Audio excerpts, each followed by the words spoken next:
नमस्कार दोस्तों, आज फिर आपका स्वागत है इस चैनल के ऊपर। तो आज की जो हमारी वीडियो है study in Finland August 2025 intake, उसके बारे में हमारी जो डिस्कशन रहेगी। फर्स्ट वीक ऑफ नवंबर 2024 को फिनलैंड की कुछ यूनिवर्सिटीज़ ओपन होने वाली हैं जिसमें आप डायरेक्ट एडमिशन ले सकते हैं विदाउट इंटरव्यू। तो मैं फिर बताऊं, विदाउट इंटरव्यू उन यूनिवर्सिटीज़ में एडमिशन ले सकते हैं। उन यूनिवर्सिटीज़ का जो एडमिशन प्रोसेस है ऑन द बेसिस ऑफ आपके सर्टिफिकेट, जो आपकी प्रीवियस ग्रेडिंग है आपकी एजुकेशंस में, और आपका आइल्स और पीटी क्या है। तो अगर आपने इसका एडवांटेज लेना है तो आपको इमीडिएटली क्राउन इमिग्रेशन के साथ संपर्क करना पड़ेगा। तो जो पिछला हमारा एक्सपीरियंस है फिनलैंड से रिलेटेड, मैं काफ़ी लंबे समय से फिनलैंड को डील कर रहा हूँ। तो अगर आप हमारा एक्सपीरियंस भी देखना चाहते हैं कि फ़िनलैंड में क्राउन इमिग्रेशन को कितना एक्सपीरियंस है, तो हमारी 2 डेडिकेटेड प्लेलिस्टें हैं, स्टडी इन फिनलैंड और सक्सेस स्टोरी ऑफ फिनलैंड। दोनों के लिंक मैंने डिस्क्रिप्शन बॉक्स में लगाए हैं।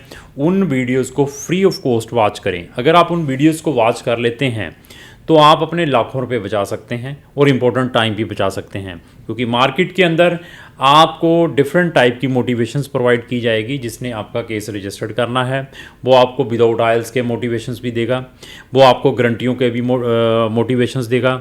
ऐसे मोटिवेशन से कैसे बचें, कौन से बच्चे विदाउट आइल्स फिनलैंड में जा सकते हैं, आप कौन से प्रोग्रामों को अवॉइड करना है जब फिनलैंड में जाना है, वो कौन से टेलर मेड प्रोग्राम्स हैं, कौन सा पीजी डिप्लोमा है, ए टाइप रेजिडेंसीज क्या है, बी टाइप रेजिडेंसीज क्या है, ये चीज़ों को चेक करके फिनलैंड में जाने की कोशिश करें। फिनलैंड में जाना है तो बिल्कुल इकनॉमिक, बिल्कुल आप मिनिमम फीसिस लगा कर जाएँ। एक सेमेस्टर का ही वहाँ पर प्रोविज़न है, एक सेमेस्टर की बच्चा फ़ीस पे करके फिनलैंड में जा सकता है। तो ये चीज़ों से अवॉइड करें कि आप 1 साल की फ़ीस दें या 2 साल की फ़ीस दें, व्हाट्सएवर, इन चीज़ों को अवॉइड करना है। हाँ, अगर आपकी 1 साल की फ़ीस में कुछ अच्छा डिस्काउंट मिल रहा है कि 1 साल की फ़ीस सिर्फ 7000 तक आ रही है, तो आंखें बंद करके वो फ़ीस पे करने की कोशिश करें। तो फिनलैंड में जो लाइफ है बहुत टफ लाइफ है। हैप्पीएस्ट कंट्री को छोड़ दीजिए, आपको लोग हैप्पीएस्ट कंट्री ये वाली मोटिवेशंस देंगे। मैं फिर प्रैक्टिकली बता देता हूँ, नॉट इन फिनलैंड, हर एक फॉरेन कंट्री की लाइफ बहुत डिफ़िकल्ट है। इसको अपने माइंड में लेकर जाना है। फिनलैंड या किसी भी कंट्री में जा रहे हैं, आप अपनी जो ट्यूशन फीसेस है थ्रू पार्ट टाइम वर्क करके नहीं निकाल पाएंगे।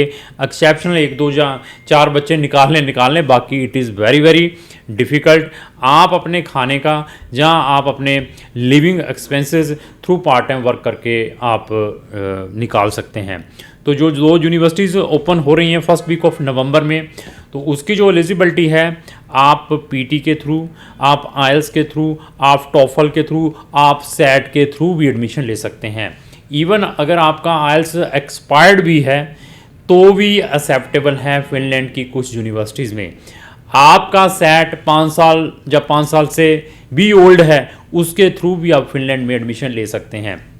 तो ऐसा है, आपके आइल्स में 6 बैंड या पीटी में 55 है, जहां आपका जो सेट का स्कोर 400 तक का है, तो फिनलैंड में आपको मैक्सिमम चांसेस हैं एडमिशन मिलने के। अभी डिपेंड है कि कौन से प्रोग्राम में जा रहे हैं और कौन सी यूनिवर्सिटीज़ में आपने अप्लाई किया है, दैट इज़ वेरी इंपॉर्टेंट। वहाँ पर नंबर ऑफ़ यूनिवर्सिटीज़ हैं। यूनिवर्सिटीज़ को देखते ही मैं बता दूंगा कि ये प्रोफाइल का एडमिशन कहाँ से आ सकता है अगर आपने फिनलैंड में जाना है। फिनलैंड में जो सबसे इम्पोर्टेंट है आपके फंड्स बहुत इंपॉर्टेंट है जब आपने अपना रेजिडेंसी परमिट अप्लाई करना है।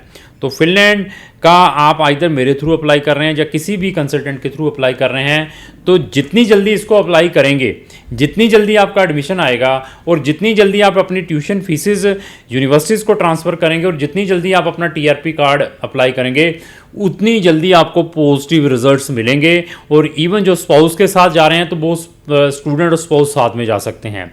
जितना इसको आप लेट करेंगे, चाहे वो एडमिशन्स के लिए हैं, चाहे वो ट्यूशन फीस ट्रांसफ़र जो यूनिवर्सिटीज़ को करवाते हैं, चाहे आप अपनी रेजिडेंसीज अप्लाई करते हैं, जब आप लेट होते हैं तो फिनलैंड में जो प्रॉब्लम्स आती हैं वो क्या है कि आपको वीज़ा अपॉइंटमेंट में, बायोमेट्रिक अपॉइंटमेंट में काफ़ी दिक्कत फेस करनी पड़ेगी।